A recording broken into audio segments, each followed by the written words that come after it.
Welcome back to another episode of K-Zip Cooks. I'm Kelsey. You can find me on social media as K-Zip Knits as well as Fiddlebach. Today we're going to have a departure and we're gonna try out some savory stuff. So we're gonna make a traditional French-Canadian dish called Tourtière. It originates from the province of Quebec here in Canada, and first started making its appearance in the around 1600. So we're gonna be, I'm sorry, this is not vegetarian friendly or vegan friendly, but it is delicious, it is scrumptious, and it is one of my favorite things to eat, especially if I am visiting Quebec. I had never had tourtière until I went there. I've had meat pie before, but not a true tourtière, and ever since I have been to Quebec as a teenager, I cannot stop eating tourtière. It is delicious, and it is not hard to make. So we're gonna set up a little bit differently today so you can see what I'm doing for chopping and mincing and all sorts of things. And I'll talk about the ingredients as I'm working with them. So I will see you in a moment. So for ingredients with a tourtière, it is a savory dish, but it has some very delicious ingredients that are something that you might recognize more in baking. You need 2 deep dish pie shells, or you can make your own pastry. I would have made my own pastry, but I've had a lot of people say they don't have access to flour right now. So I'm doing it with a store-bought pastry, just to show that yes, you can use a store-bought crust. Also, because I'll leave pastry for like apple pie. Traditionally, you would use probably veal in a tourtière as one of your meats, but it's typically a blend of pork, ground pork, and either beef or veal. So I've got about a pound, just shy of a pound of each. I have garlic, I have an onion, I have some water, I have baking potatoes or russet potatoes, black pepper, I have allspice, cloves, cinnamon, and salt, and a board game over here because this is my makeshift tripod right now. So there you have it. There's all your ingredients in your workstation. So we're gonna start with our potatoes. I already started peeling and realized I didn't have the camera on. So you have your 2 russet potatoes. You want 2 kind of medium sized or 1 very large one. And I'm going to start just by peeling them. We're gonna combine our onions, our garlic, and our potatoes in the frying pan, or not in the frying pan, in our pot. And we will cook those up first and then add the meat in with those.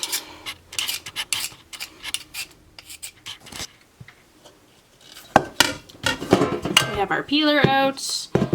I've washed the potatoes before I grated them, or before I peeled them. Now you're gonna grate them.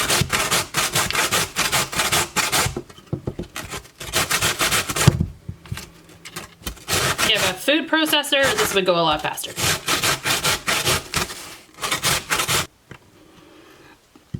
Now that you're done grating your potatoes, I like to stick them in just to let a little bit of their starch kind of, because they're very wet and starchy, I like to put them in just a separate bowl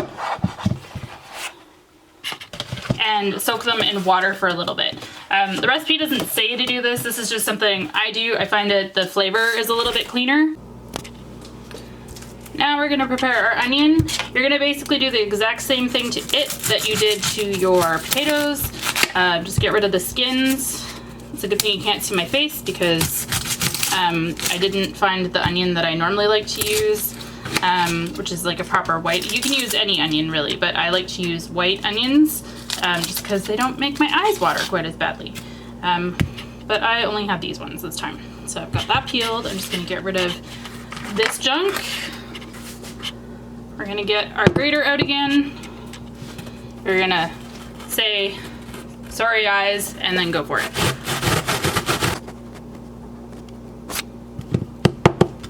There you go. Got your diced onion. I have a little bit of excess here because I don't wanna make it too oniony. I could probably put a little bit more in. Actually, I might just do a little bit more here.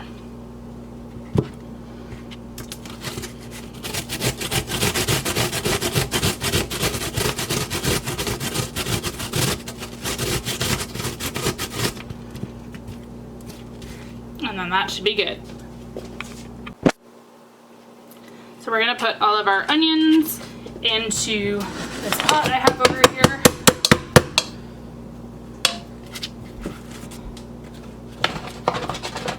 You want it really nice and fine because if you're gonna make like, not a meat paste, but you want it to be all like very kind of well mixed together. So I'm done with my grater, so I'm gonna get rid of that. I'm actually gonna bring out my little mini one, my little itty bitty one. Because what we're gonna do next is we're gonna mince some garlic. I have this wonderful thing, I don't know if you guys have ever seen it, but if you have like a silicone tube like this, it is the best thing for grating garlic. Now my garlic is, oh, this garlic might be bad. I don't know if I can use this garlic. I don't know if you can see that on the camera, but it's like, yeah, nope, I think we're gonna be using powdered garlic today. Sorry guys, I was gonna show you how cool this is. This thing works amazingly, but it is not gonna work when the garlic is rotten. So, luckily, over here, just out of reach, I have garlic powder. Yay! So normally I put about two large or 3 smaller cloves of garlic in. I'm gonna add about a good teaspoon of garlic powder, maybe 1.5 teaspoons into this pot here. I'm gonna go for 1.5 teaspoons. Sorry for the runny nose, it's still the onions speaking at me. We're gonna get rid of this so that the onion refuse is away from my eyeballs. All right, so we have our big pot here. We're going to, before we add in our meat and stuff, I've got my ground pepper. I like to put in a generous half to 1 full teaspoon. I will have put up somewhere in here a list of how much of each thing. I kind of eyeball it. You can taste the filling as you go along, just to kind of see where you're at. We're gonna use, this is salt. Thank you, Emma, for these cute little, I have salt and pepper fox shakers that she gave me. I think this was I think it might have been a bridal shower gift. So thanks, Emma. These are really cute. I love them. So about a half teaspoon of salt we're gonna throw in here. And again, all of this, with savory cooking, you wanna just taste and taste and taste as you go and see if you need to adjust. We're gonna also throw in our allspice. I usually put about just a dash. I'm gonna put, so about 1/8 of a teaspoon, a little bit shy of 1/8 of a teaspoon. I'm gonna put 1/4 of a teaspoon of cloves.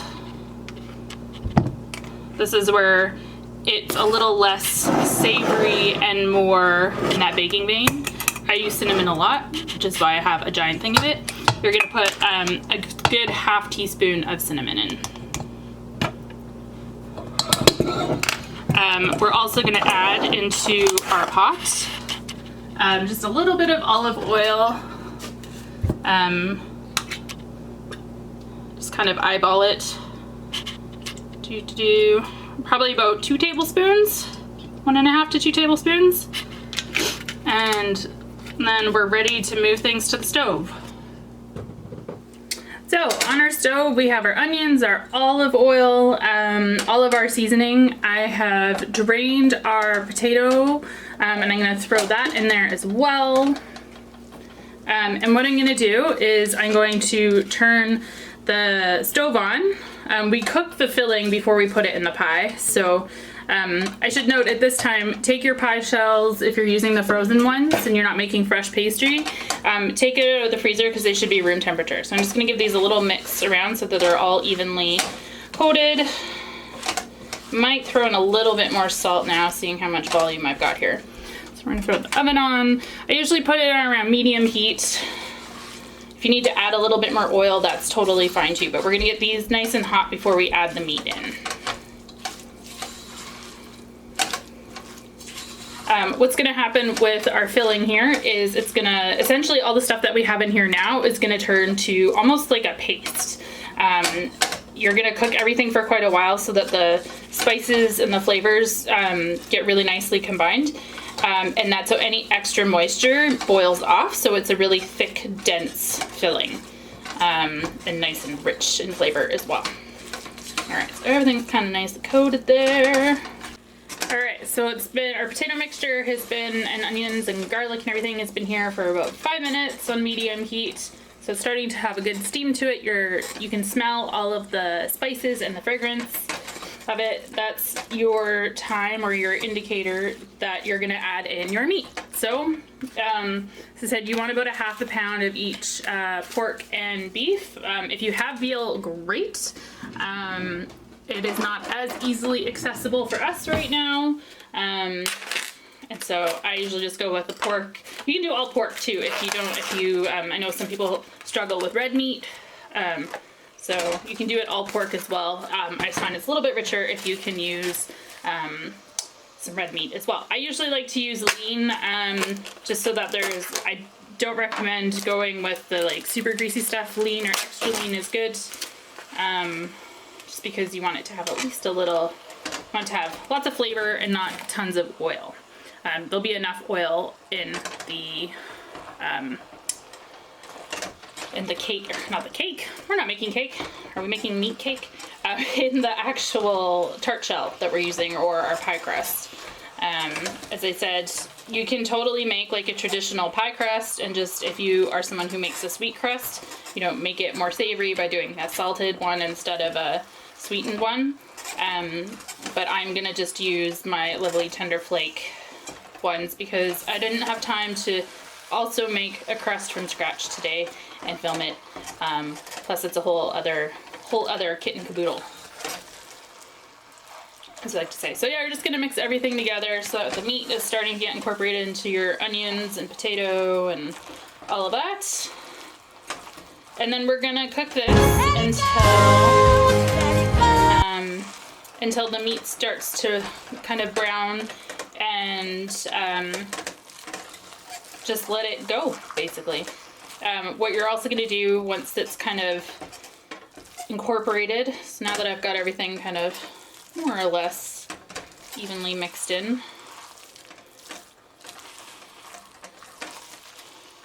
let's see, I just want to make sure it is actually mixed in.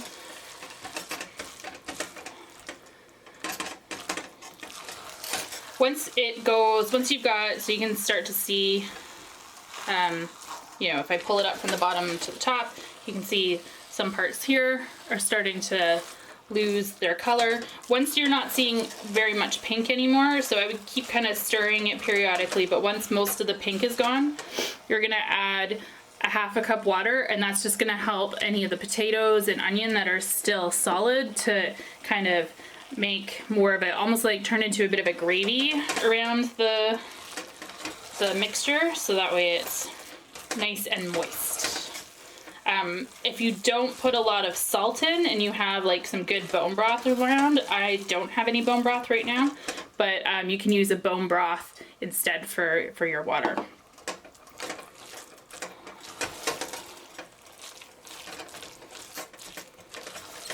All of this filling will be fully cooked before we put it in the oven in the pie crust. So you don't have to worry if you have more, like I'm gonna have way more filling than I have for my pie crust right now. Oops, there's a potato that didn't quite get chopped up. That's okay. You can always just freeze the filling and save it until you have a pie crust, or if you've made too much, you can just eat it as is, or if you are someone who has gluten or celiac restrictions on wheat products, you can just eat the filling as is, and it is delicious. Or you can substitute, whatever you prefer or enjoy to use as a gluten-free crust, whether it's a rice flour based one, or coconut flour, almond flour, or a combination of such. And our meat is ready to have the water thrown in. So I'm gonna throw that in. We're just gonna give it a good stir. Make sure it's all nicely incorporated.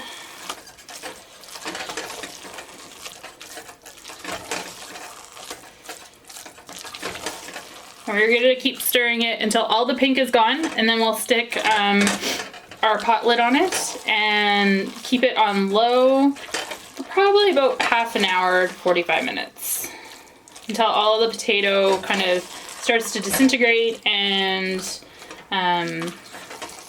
everything is kind of incorporated. And at that point you can start to taste it as well and see see where we're at flavor-wise. All right, so it's starting. I don't see really much left in the way of pink. So we're gonna put a lid on this and we'll see you in a while. And we're back. This has been stewing now for about 45 minutes. There's not a lot of excess moisture. If you have used a lot of oil, sometimes it'll kind of pool on the top at this point. You can always just use a paper towel to kind of drain that off. You don't want a lot of excess moisture.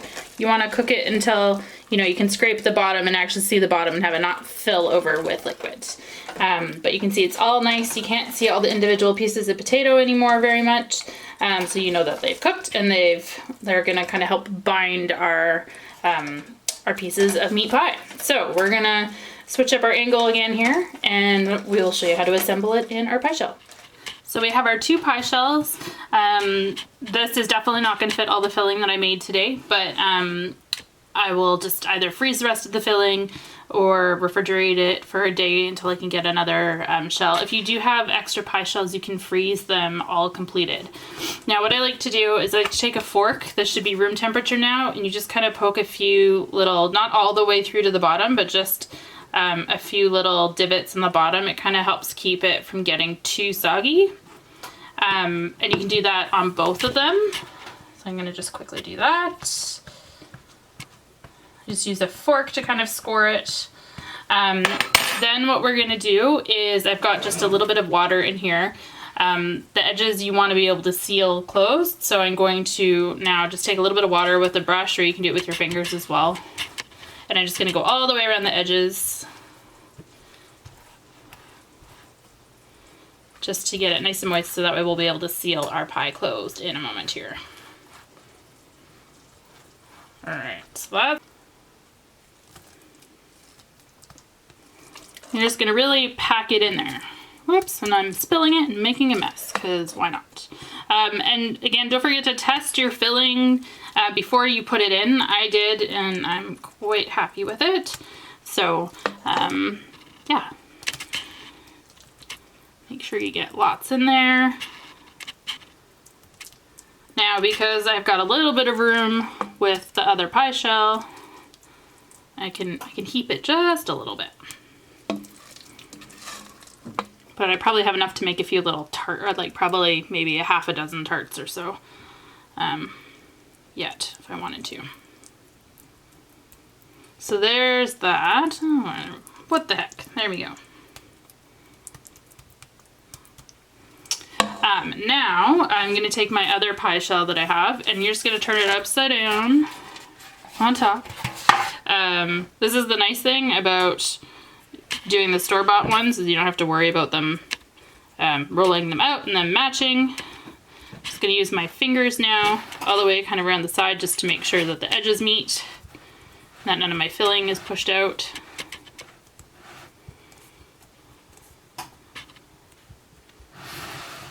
There we go. And then just to make sure that it's really well sealed, oops, I've got a little bit of an escape. I take a fork and just go all the way around, kind of scoring just to make sure the edges seal all the way. So, just gonna go.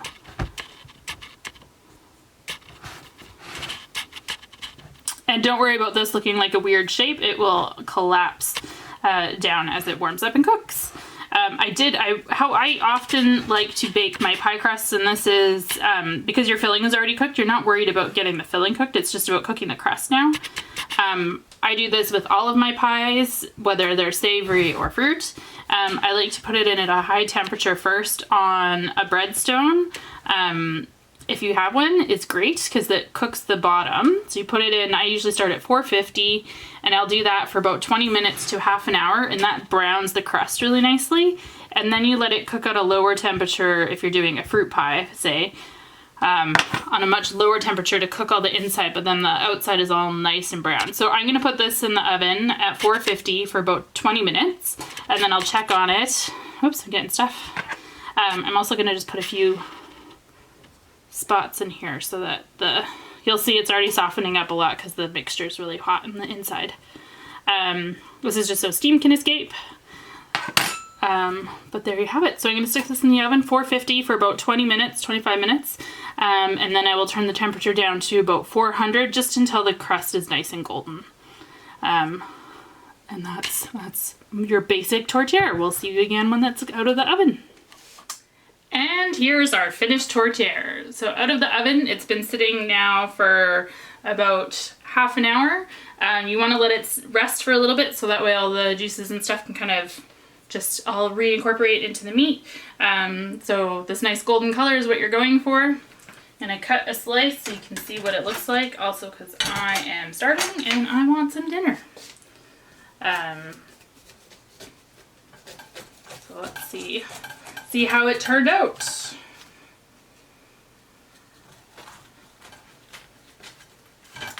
Whoops, I'm cutting holes in the bottom of the thing. I'm gonna start by cutting a small piece because it's a very hearty piece of pie.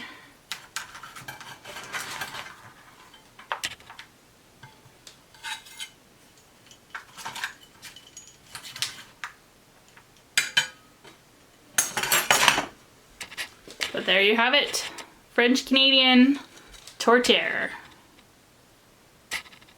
See if I can get the camera to focus.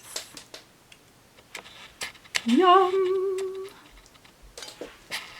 Thanks for tuning in, everybody. We'll see you next time.